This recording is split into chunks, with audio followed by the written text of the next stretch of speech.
Welcome to Big Bear and part 2 of Dreams and Visions.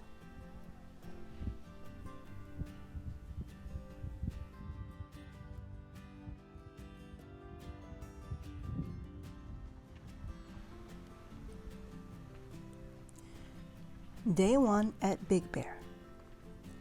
Perfect weather to walk along the boardwalk bridge. 2 years ago, there was still some of the lake underneath. There were even fish swimming around. Now it's all dried up, but I still love it.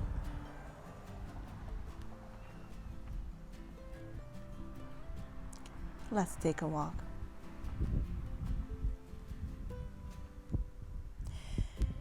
Now, before I tell you my next dream, I have to go back a little and tell you why it was important for Jesus to show me his face in details. The color of his eyes and hair.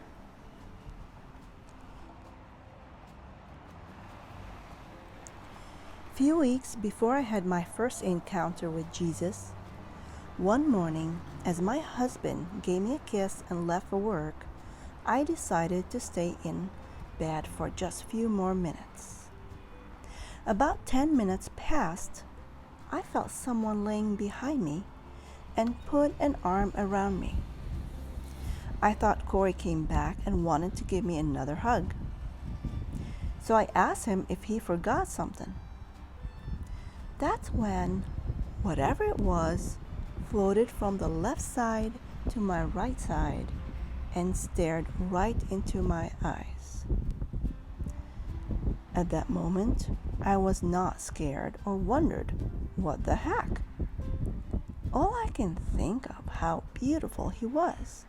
This Corey look-alike, eyes so blue like I've never seen. His face was almost glowing. He just looked at me, smiling, no words. Then poof, he disappeared.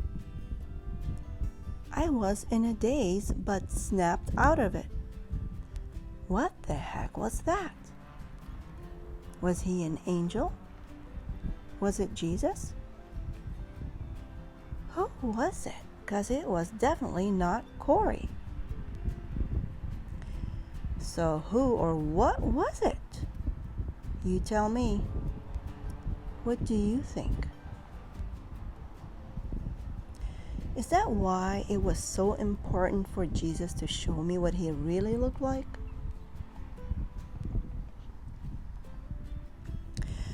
My next 2 dreams gets weirder than the first 2, but never felt so real. And if you didn't see part 1, I suggest you do so. You'll know exactly what I'm talking about. In my next dream, I was a man, dressed like Jesus and walking beside him. It looked like Jesus was telling me something confidential as we walked. I think it was nighttime 'cause it was dark. Let me explain. My spirit was hovering above, and I can see the whole picture. So when I say I was a man, my spirit knew that was me walking with Jesus.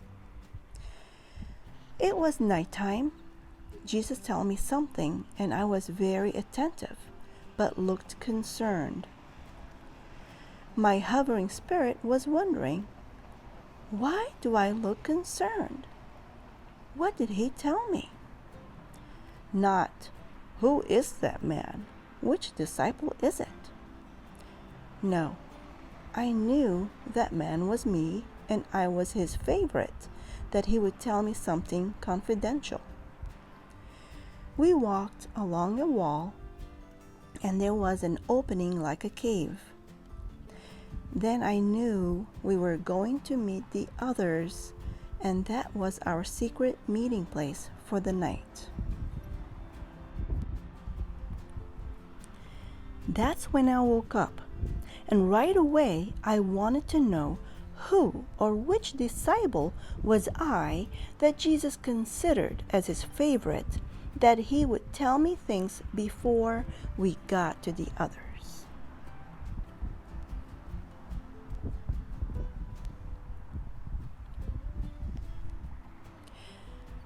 Now we are coming to the end of the bridge.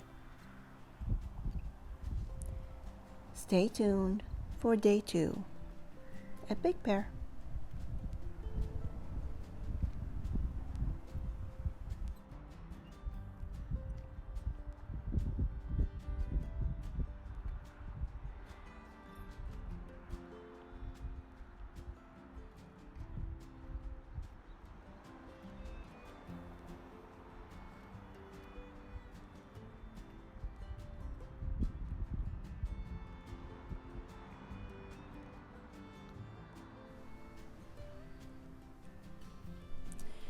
Day 2 in Big Bear. Beautiful morning to walk around the village on my 55th birthday. There are beautiful flowers everywhere. I think God made sure everything looked great so I can enjoy my birthday walk with him.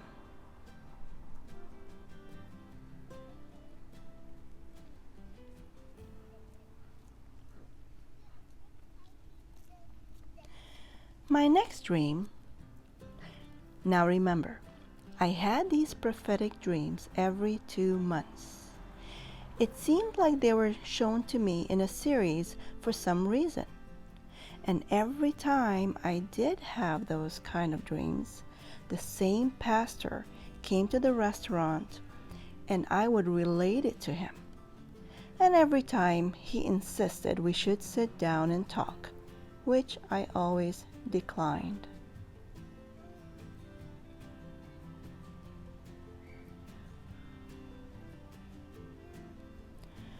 All right, my next dream. This time, I was in a tomb. I was the same disciple as my last dream, overseeing and protecting the women who were cleaning the body of Jesus after the crucifixion. I know there were at least 2 women dressed in black, heads covered in black shawls, wiping away the blood, prepping his body to wrap him in a shroud. I do remember I was very protective of one of the women. Was it Mary, the mother of Jesus? I watched them clean his body, their somber faces, emotionless. I woke up with tears in my eyes. I was in awe. I was there. I witnessed his burial. Then I started thinking, who was I? I related the dream to that pastor, but kept the part of me wondering if I was one of the disciples to myself. But I did find someone who I was able to talk to about it. After I finished telling her my 2 dreams, she asked me, "Who do you think you were?" I just said the first thing came to mind, John. She smiled and said, "Correct." My jaw dropped and just stared at her. She explained to me, we are all cut from different cloths. I was a piece of John's cloth. That's why I've been given these visions. At that moment, I thought it made perfect sense. What else could it be? Then I had some flashbacks of my childhood. How important the Virgin Mary was to me. almost like a mother. If anyone said anything against her, I would defend her honor. I felt that way till I was in my 30s. I loved and respected her, but wasn't too attached like a child would. Well, that was my last dream with Jesus before the visions started.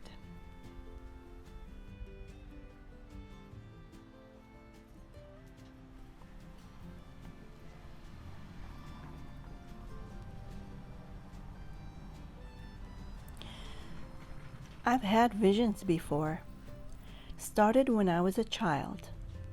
It was normal, nothing special. But this one vision I had shook me to the core. It was 2008. I met my friend at the gym and we did some hardcore spin class. We felt great.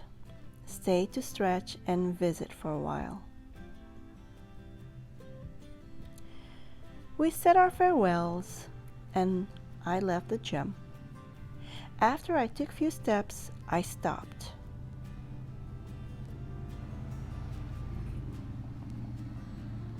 Felt like someone was trying to give me a message.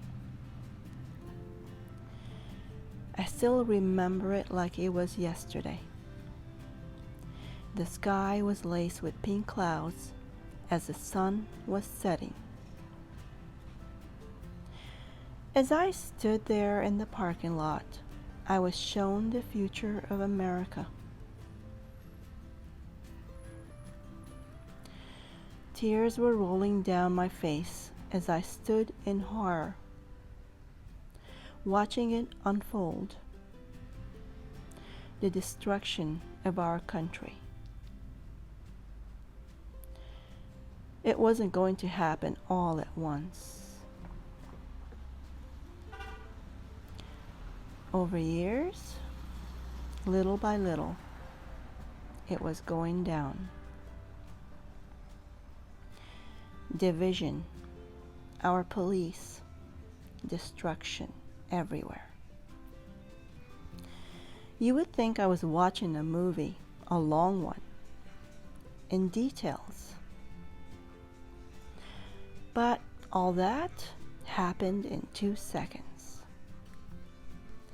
After I snapped out of it, I got in my car and cried like I never cried before. I cried for the country I love so much. My family and I came to the US from Lebanon to escape all that. And now it's going to happen here? I called my friend and told her what I saw. She knew I had visions and dreams, but I don't think she believed that would actually happen. I told my husband. He had the same opinion. Nothing like that would happen in our great country. He also cautioned me not to tell anyone. People will think I'm just a crazy person.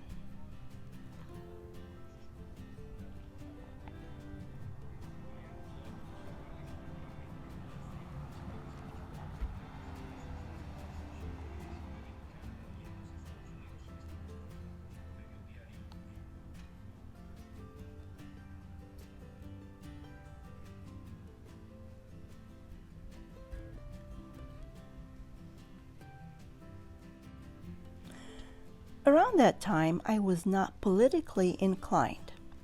Didn't really care who was running for president or any of that. When I became an American citizen, I was told I had the privilege to vote, and since I was an immigrant, I had to register as a Democrat. Like I said before, I didn't care about politics or to vote, which I didn't. There was only one president I really liked, Ronald Reagan. Not going to tell you what I thought of the rest. Let's go back to that vision. After a couple weeks, I took my car to my brother's garage to get an oil change. He's a great mechanic. I was waiting to pay my bill when something got my attention. He had the news playing in the background on a small TV hanging on the wall. I can hear someone giving a speech. When I looked up, I saw someone I've never seen before, but gave me the chills.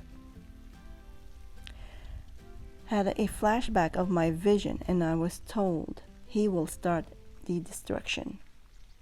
I asked my brother, "Who is this man?" He told me he was running for president. Isn't that great? Great? Great? This man who will bring down this great nation is running for president? My brother thought he was great, so I couldn't tell him anything. I went home and told my husband. I think he rolled his eyes, but he did say one thing that made sense. If you feel that way about it, then you can do your part by voting. So I did. I went and registered to vote. No, it did not stop anything. More visions came. Every week I felt helpless and hopeless. Why? Why was I shown all that if there's nothing I can do? I know why. It was that feeling, helpless and hopeless. Who would want you to feel that way?